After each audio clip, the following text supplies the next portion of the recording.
Hey folks, this is Dr. Sam, and this is part 3 of my conversation of vertigo. I'm here in the Santa Fe National Forest taking a great hike. So I thought I would take a minute and we'll finish up our conversation on this very serious condition. So when I work with vertigo, the first thing that I talk about with people is their relationship to gravity, their sense of belonging to the earth. And there are three parts that involve our sense of gravity. Our ears, which we call our vestibular system, and in the vestibular system, this is the inner ear, we have tiny bones that are like stones.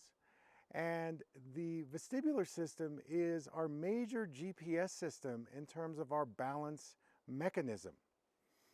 The second part of our gravity experience is our eyes.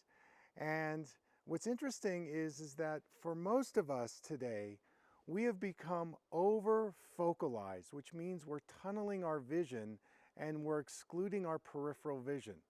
I would blame this on digital device use for sure, but just of our overall nature is that we're becoming more and more myopic. Unfortunately, when we do that, we suppress our vestibular function. And this is one of the causes of vertigo because we try to do all our balancing through our eyes and vision. One of the ways to expand our vestibular system is to expand or dilate into our peripheral vision. So the more peripheral vision we engage, the more we engage our vestibular system. Now the third piece of the puzzle is our feet. And it's very important that we sense and feel the bottom of our feet when we're walking. And what I've noticed with people is that because of our overfocalization, we are not aware of our feet when we're walking. So even doing things like a little lavender oil or Mexican lime oil on the soles of your feet, massaging that in on a daily basis can wake up the bottom of the feet so that you're connecting your vestibular system with your visual system and your feet. This is really, really important. Now, in terms of our visual system, some things that can trigger vertigo, especially if we're in a focalized way of seeing, is if we're trying to do a lot of near, far focusing. Another skill that we need to have to avoid vertigo is visual coordination.